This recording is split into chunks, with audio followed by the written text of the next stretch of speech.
Y si quiero subir un podcast, si quiero grabar un podcast, quiero publicar un podcast, ¿en dónde? ¿Qué plataforma voy a utilizar? ¿Cuáles son las ventajas y desventajas de las diferentes plataformas de podcasting?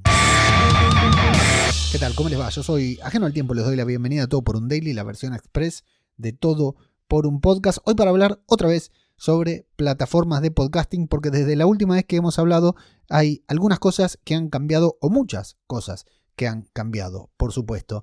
Pero como te decía hace algunos episodios también, hace algunos episodios atrás, quiero decir, tenemos que ser claros y en realidad tenemos que ser honestos a la hora de hablar de plataformas de podcasting con nuestra audiencia. ¿A qué me refiero con esto? A que le tenemos que realmente informar a nuestra audiencia. Es probable que nuestro cliente, la persona que esté escuchando esto, una persona que nos pregunta a qué plataforma tiene que subir su podcast,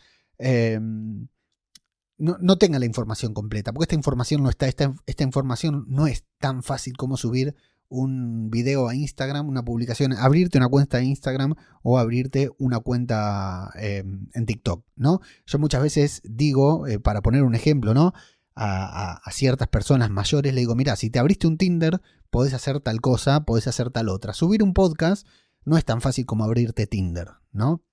Hay algunos pasos más que tienen que ver con esto de seleccionar la plataforma primero y hacerlo bien para después, dentro de un par de años, no tener problemas con la plataforma a la que elegiste subir tu contenido.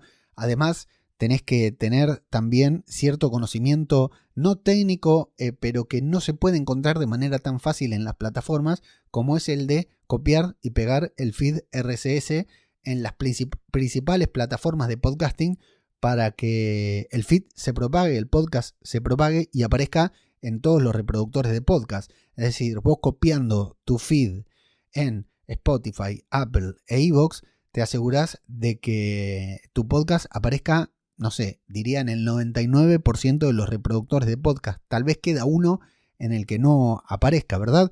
Pero no es suficiente con subir tu podcast a YouTube, con subir tu podcast a Spotify o con subir tu podcast a iVoox, que te lo hacen bastante fácil a la hora de subir tu contenido, pero no tan fácil a la hora de promocionarlo, a la hora de divulgarlo y a la hora de propagarlo para que ese feed esté disponible en el resto de plataformas. Recordemos que las plataformas todas, YouTube, Spotify, iVoox, Instagram, Facebook, LinkedIn, la que sea, la plataforma que sea, tienen una sola intención, que es que vos no te vayas de esa plataforma, que vos te quedes ahí. De hecho, si estás escuchando este podcast y si mirás tu reproductor de podcast, abajo de la descripción vas a encontrar enlaces a otros episodios de Todo por un Podcast. ¿Por qué? Porque yo quiero que si te entusiasmaste, si te enganchaste con este episodio, después vayas y escuches otros episodios de Todo por un Podcast. Y cuando te vayas al otro episodio de Todo por un Podcast, te voy a recomendar otro también y así sucesivamente. Entonces, todos queremos que la gente, con mayor o menor egoísmo, con mejores o peores intereses, queremos que la gente permanezca en la plataforma en la que está.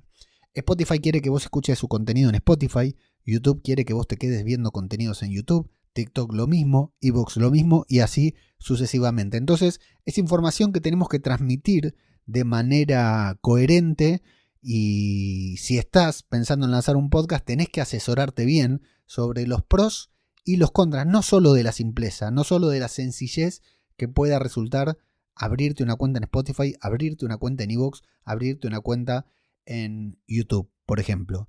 Porque si no llevas tu podcast, por poner un ejemplo, tu feed a Apple Podcast, tu podcast no se va a reproducir en la gran mayoría de los podcatchers.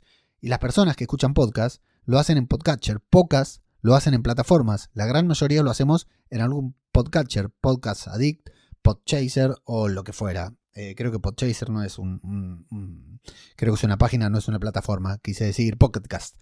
Entonces hay que ser muy conscientes a la hora de dar la información y darle bien la información al cliente o a la persona que nos está preguntando, pero también tenemos que ser muy coherentes nosotros a la hora de subir nuestro podcast, buscar la información, investigar y saber qué va a pasar en el futuro una vez que hayamos elegido esa plataforma.